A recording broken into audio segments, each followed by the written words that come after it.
Email marketing is one of the most effective ways at generating revenue predictably and quickly.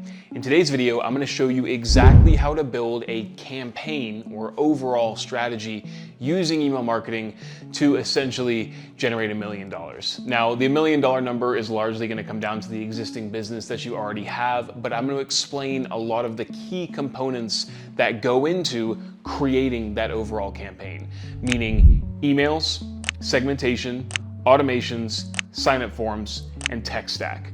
My name is Gavin. I run an email and SMS marketing agency, and I teach this stuff completely for free in my Skool community. There's a link in the description of the video. Check it out. There's a bunch of in-depth guides, strategies, weekly calls, really, really useful information. I think it's useful. I have a big ego. Don't take my word for it. Just check out the community. Anyway, let's get into the video. I'm going to share my screen and show you what I'm talking about. I'm going to be working off this Miro board here, and if you want access to it, you'll have a link to it in the description of the video. It's in my Skool community, but let's get into it. If we break down an email marketing strategy, there are a few core components, the 5 that I mentioned. You have the sign-up forms, you have the automations, or flows, as they're commonly referred to. You have the tech stack, like the platform and the software that you actually use. And you have the segmentation, which is how you chop your audience up and send different emails to different people to ensure that they're getting messages that are relevant to them, but also broad enough to not increase your overall workload. All of this is going to make sense in a second too, by the way, so if you feel overwhelmed, I get it. And you have the campaign strategy. So let's start here with the sign-up forms. The sign-up forms, in a really basic sense, are how you capture, let's just format it this way, how you capture subscribers, what offers you give them, like 10% off, 20% off, free shipping. I'm going to tell you what to do in a second. What offers you give them, what information you capture about them, like zero-party data, tell us what you're interested in, you get from them, and where you show these forms. Okay? Which kind of comes into how you capture, all right? So let's talk about that. How you capture subscribers. Typically, this is done through the use of a pop-up. Now, I've got a whole bunch of other information here that I'm going to bring up underneath this section here. Once again, if you want access to this board, link in the description. So, the pop-up forms, how you capture subscribers. I like to have pop-up forms that show up after 8 seconds, and you have a desktop and a mobile version separately for each of those forms. The reason you have different forms and showing up on different devices differently, different, how many times can I say different, right? Is because you want to be able to display, or rather be able to test how people interact differently with your forms. And if you have everything under one roof, under one form, you're not going to be able to split test how people interact with your forms on mobile versus how people interact with your forms on desktop. So the first thing you want to be doing is having a desktop and mobile only form. You want this first form to show up after 8 seconds, and you want to clearly display the offer. I'll talk about what the offer is in a second, right here, and you only want to capture their email address. You do not want to ask for their phone number as well in this form. The reason we do not ask for their phone number in this form is because asking for their phone number increases the form incompletion rate by about 25 to 45%, even if you make it optional. Asking for a phone number increases how many people incomplete your form. Really quickly, sorry to interrupt the video. I just want to tell you something really cool that we've started doing with Inbox. I've actually created a Skool community where I teach you anything and everything I know about email and SMS marketing, from really advanced campaign strategies to how to simply set up your Klaviyo account, all the way to building really cool automations for the back end of your e-commerce store. Whether you're a business owner trying to learn how to do email marketing or an email marketer trying to learn how to become a better email marketer, there is a link in the description to this Skool community where I teach you everything I know. Check it out. It's worthwhile. Book a call to have a chat with me to see if you're a right fit for the community. And if you are, I'd love to get you in there. Anyway, sorry for interrupting your video. Let's get back to it. Now, if you want more in-depth strategy on a lot of this stuff, I do recommend joining my Skool community where I break down each one of these aspects in a lot more depth. But the first thing we're going to do is we're going to give them an incentive. Now, the incentive, I always go with percentage off. Do not offer free shipping. Definitely do not offer free gift with purchase. The reason percentage off works best is because it increases the average order value of the customer who ends up buying. The more they spend, the more they save. Hence the reason that percentage off works best. So I highly recommend offering a percentage off discount when it comes to actually really just interlacing an offer. So percentage off, that's what we're gonna do. Ask for their email, that's it. Don't ask for their first name, don't increase friction, okay? The next thing we're gonna do is we're gonna ask them what they're interested in, okay? This is an 8-second pop-up, 2 separate forms, one for desktop and one for mobile. We're gonna ask them what they're interested in. And we're gonna say, if we don't have what they're interested in, we can just say what's most important to them, and we can take these answers and send them down curated pathways in the Welcome series to give them information relative to what they've told us that they're interested in. For example, what's most important to your skin right now? Sensitive skincare, overnight skin boost, long-lasting savings, so on and so forth. We can take that information and send people down curated pathways relative to what they tell us. That way, the emails are more personalized. On the final step of the form, we are going to give them their discount code. Ensure the discount code is in the final step of the form. You do not want to have to force somebody off of your website to find the discount code in their email inbox, which is the most distracting place on the internet, okay? We want to give it to them immediately right here. And make sure that this button, when they click Claim Now, auto-applies the discount code at checkout. Really simple. Clicking it auto-applies the discount code at checkout. It's that easy. So that's our first form. What we're then going to do is we're going to duplicate this form, and just to illustrate what I'm talking about here, ignore all this bottom stuff, I'm going to come to that in a second. We're going to duplicate this exact form, and we're going to have it show up after 45 seconds as a flyout on pages with the word product, checkout, or cart. That way, this offer gets reiterated to people who close the first form but have demonstrated higher buyer intent, i.e. by reaching the product page or the cart page, and reiterates the offer again, thus increasing your on-site conversion rates. So, to reiterate, this form here is an 8-second delay pop-up showing up on all URLs.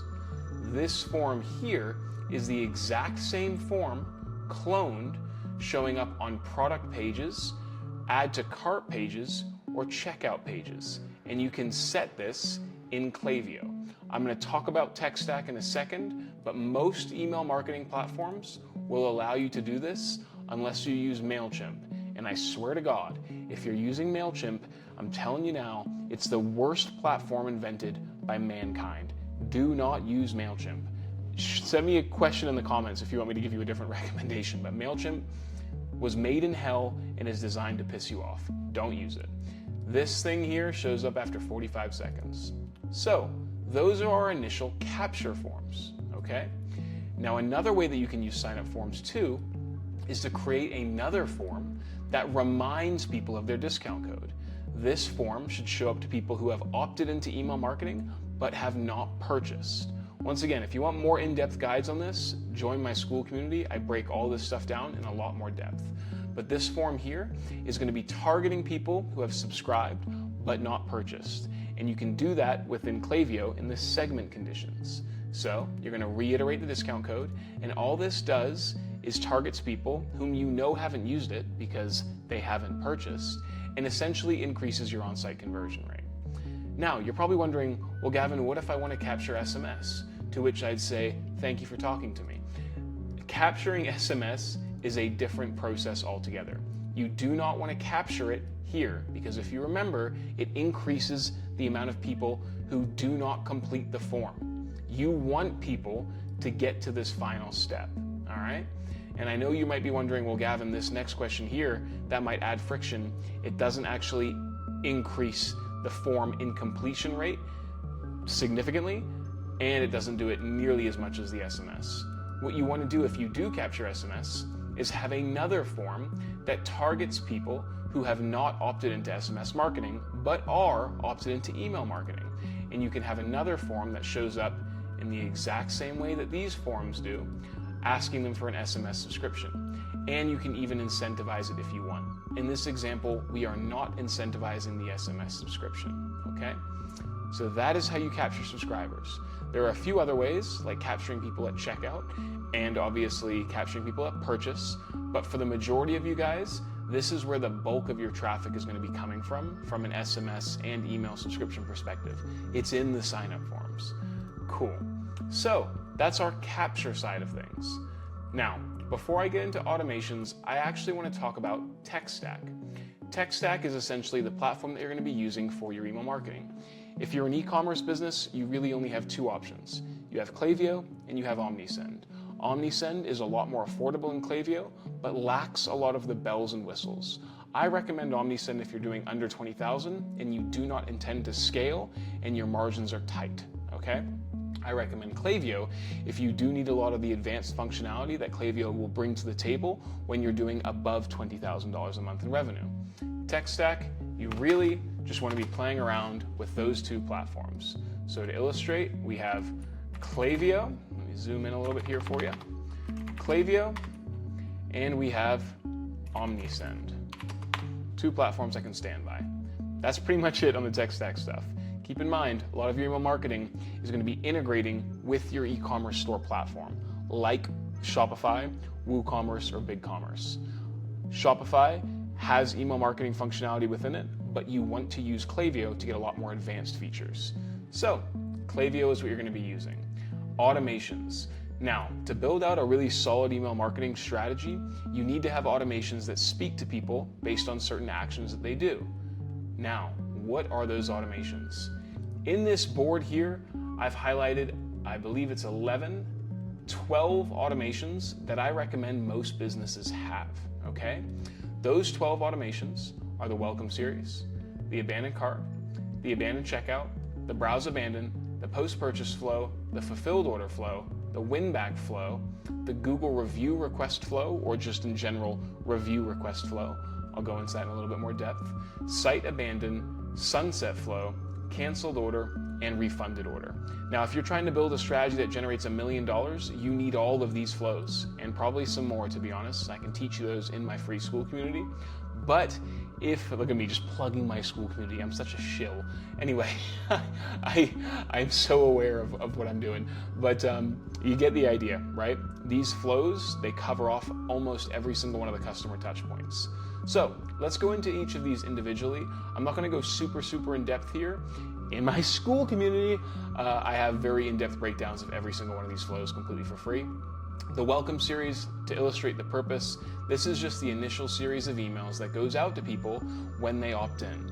And the real purpose of this flow is to turn a subscriber into a first-time customer. And this email here, the first one, immediately gives them the incentive that we promised them in the sign-up form. Note, you want to add filters here to kick people out if they place an order. This flow is built and mapped out exactly as I recommend doing it. And what you can do is then have a follow-up email 12 hours later. Highly recommend having the second email in the welcome series come 12 hours later. And then what you can do is you can start figuring out what they're interested in. Now, these conditional splits will reference the answer that they gave us here. So here, if you remember, sensitive skin is what they cared about. You can use conditional splits in your welcome series to do things like interest category contains sensitive skin. And that's how you split the stuff up. And you send people down curated pathways. Now, these flow outlines don't include SMS right now. I'll create a separate video focusing on the SMS stuff later. Then you have the abandoned cart and checkout. One thing I see a lot of people miss is they think they have an abandoned cart when in fact they have an abandoned checkout. Those are two different steps in the abandonment process. The abandoned cart is triggered off of somebody adding an item to their cart. The abandoned checkout is triggered off of somebody, after they add an item to their cart, reaching the checkout page. It's important you have two separate flows for those two separate metrics. One really important thing in a general sense, I'm not going to go super in depth in terms of how we can fully map these flows out, but it's really important to distinguish customers and non-customers. Customers, people who've already bought once, should go down a side of the flow here. Non-customers should go down a different side of the flow. This side of the flow, for non-customers, reminds people of the item left behind, cross-sells other items based on the item left behind, but most importantly, reminds people of the Welcome Series offer that we know they have not used. Non-customers should have the Welcome Series offer reiterated in every single email that they get. And I'm going to speak to that in the campaign and segmentation in a second as well. But non-customers at every single touch point should have a Welcome Series offer in it. Your job is to turn people from subscriber into first-time customer. Do not worry about compromising on your 20% margin or whatever incentive you give people to get that first purchase, because the AOV will typically be higher and you'll make up for any loss in margin on that second, third, and fourth order. Highly, highly recommend doing that. Non-customers get the Welcome Series offer. You can also create splits here in the bottom of each flow based on the item that they added to cart. Trigger splits reference the trigger. So if somebody added an item to their cart for apples, for example, and they still haven't bought, you can cross-sell oranges or whatever combination or order combination you typically see happening. So you can look at your data and say, hey, I typically see people who buy apples typically buy oranges as well. And so you can recommend in the email that goes to people who add an item to their cart for apples, oranges as an upsell. Duplicate the abandoned cart once you build it and turn it into an abandoned checkout as well. Browse abandon. Exact same approach. When somebody views an item and they abandon it, you send customers down the right-hand side and non-customers down the left-hand side. Post-purchase thank you. Now, a lot of people get confused here. Post-purchase thank you is triggered off of somebody placing an order. Keep in mind, if you're using Shopify, you're going to have the order confirmation email come out from Shopify by default. You cannot turn that off unless you're on Shopify Plus. If you're not on Shopify Plus, which I'm willing to bet is a lot of you guys watching this video, you're going to want to have that email still come from Shopify. And instead of actually saying, hey, thank you for your order here, I actually have a post-purchase thank you that's triggered off of somebody placing an order, and then we have a 20-minute delay. And these emails here, instead of saying, hey, we've got your order, I like to word them as if they are plain text emails from the founder coming 20 minutes after saying thank you for your first or second order. You'll notice here that we have the placed order metric, and it's placed order equals 1, meaning it's their first order. If they go down here, 20 minutes, we add a 20-minute delay because we want these emails to seem more human. We send them an email saying, hey, we just got in your order and wanted to say thanks, anything along those lines. Make it plain text, meaning there is no creative in it. It's written as if it's coming directly from a person. Plain text emails typically get better cut through, and you'll find that these emails actually get responses, which improves the customer relationship, of course, and improves your overall deliverability. A plain text email from the founder for first-time orders. If they've not placed an order once over all time, meaning they are a repeat customer, you have another split here. If they've placed an order equals 2 over all time, you have the same 20-minute delay, and you have another plain text email just saying, hey, thank you for your repeat business or your repeat support.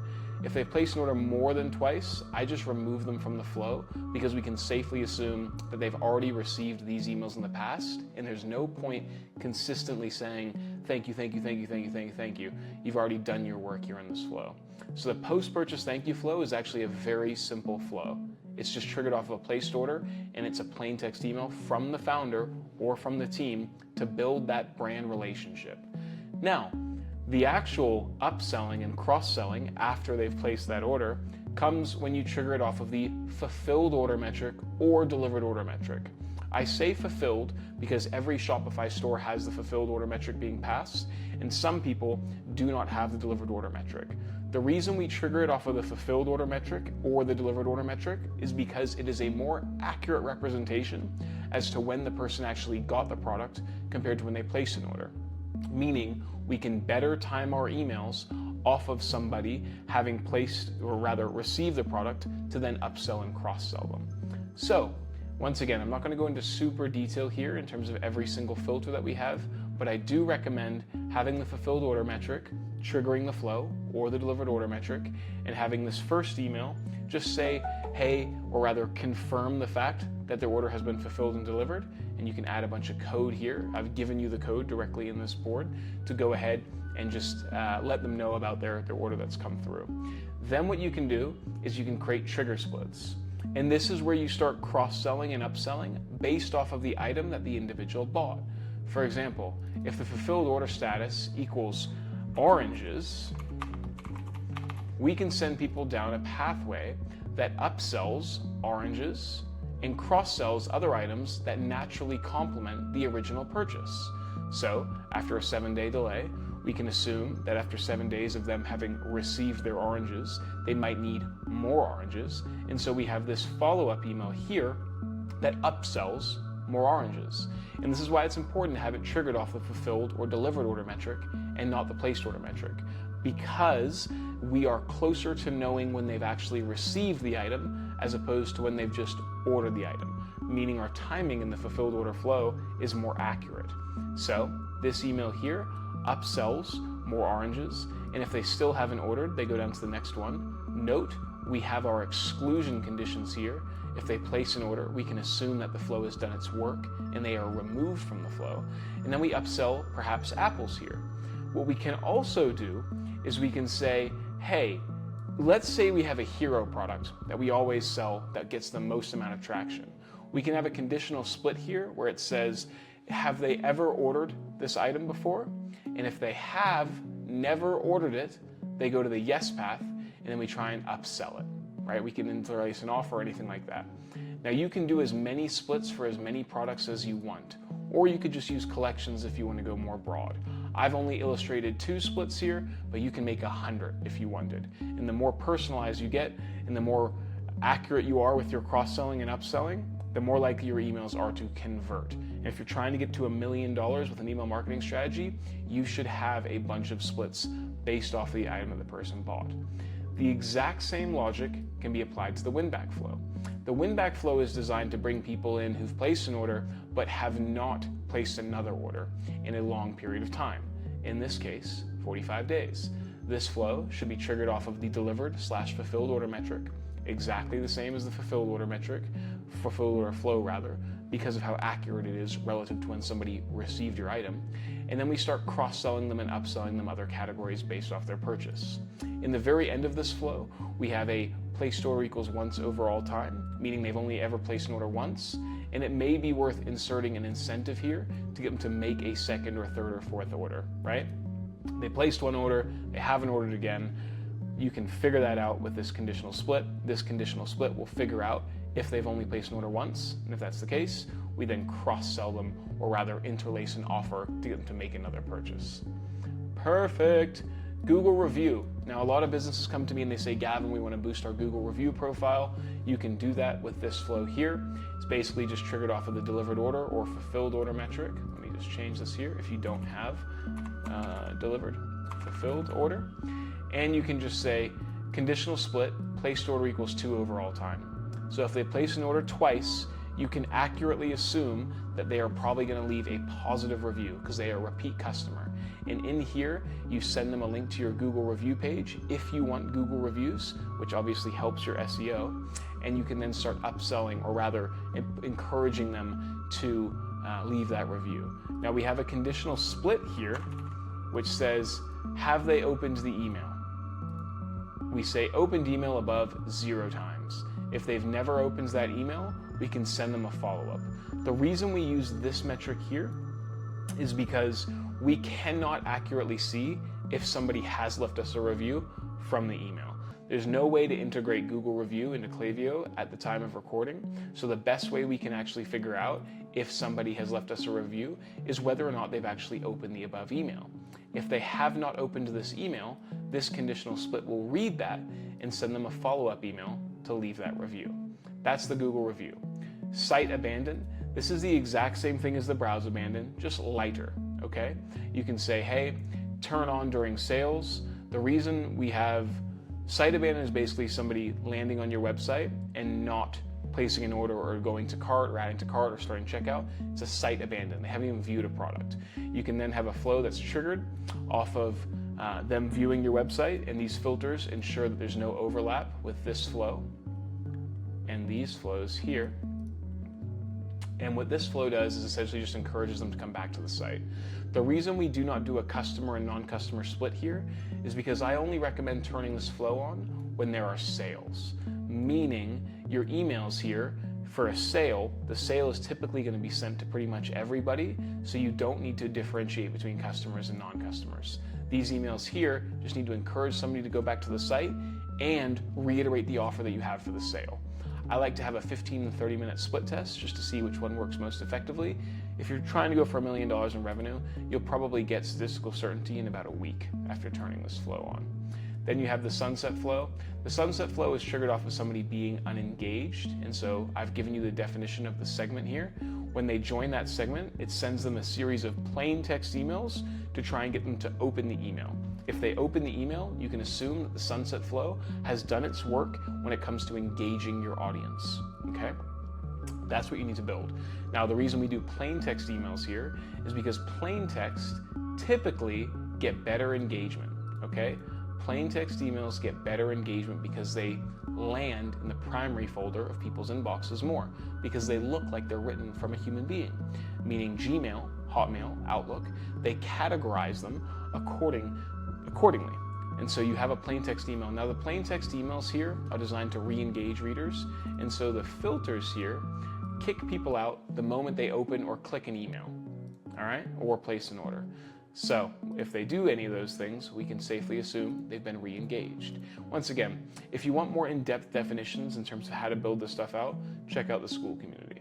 Then we have our canceled and refunded order flows. These two flows can be used really as transactional emails. Important note, transactional emails are more likely to land in the updates folder and get better engagement, which increases your overall account's deliverability.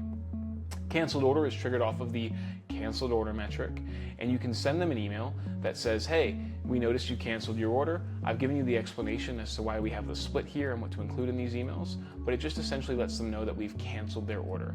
Then if they've refunded their order, we can send them an email that says, hey, we've refunded your order. Is there anything we can do to improve? And you can start basically building in feedback loops as to why somebody is canceled or refunded and implement those into your product recommendations and essentially roadmaps in the future. That's a big one. So that's the flows. I'm just going to go ahead and say see below here. Okay? Then we have your campaigns and your segmentation. We're going to start with segmentation and we're going to go to campaigns.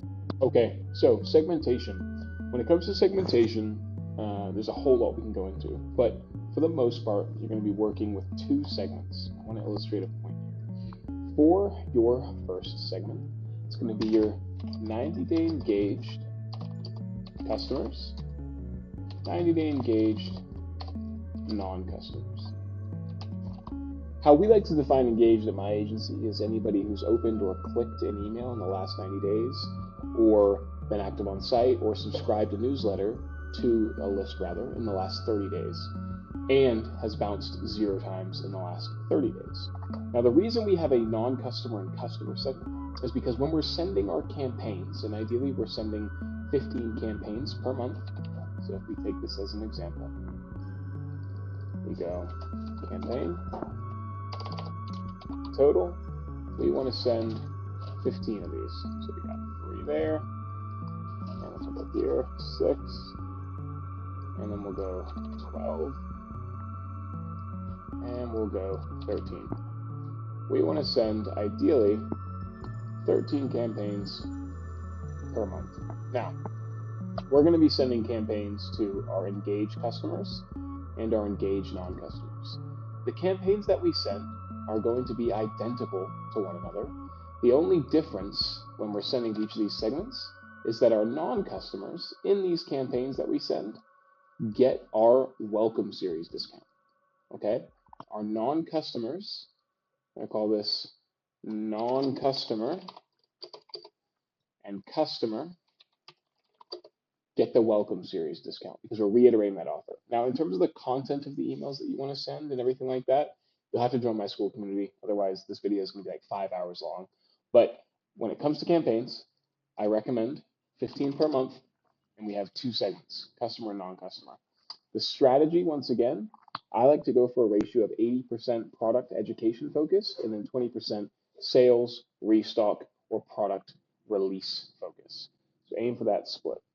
Now, this whole topic here requires so much nuance, and I can't go into too much depth within this video. Otherwise, like I said, it'll take 5 hours. Join my Skool community. But the real important fundamental thing you need to know is that you're largely going to be using a 90-day engaged customer and 90-day engaged non-customer. And when you send those emails, just make sure that the non-customer has the welcome series discount in it. Now, you might have to adjust these segments based on your deliverability. If you try to get to $1 million a month, odds are, or rather $1 million campaign strategy, odds are your segmentation definition is going to change from, say, 120 days to 90 days to 60 days to 180. It's going to vary a bunch based on really what's happening within your account. Anyway, if you have any questions, let me know. Sorry, my dog might have just barked there, or hopefully we edited that out. But if you have any questions, let me know. Check in the comment section, and hopefully this will help you get to those goals. I'll see you in the Skool community.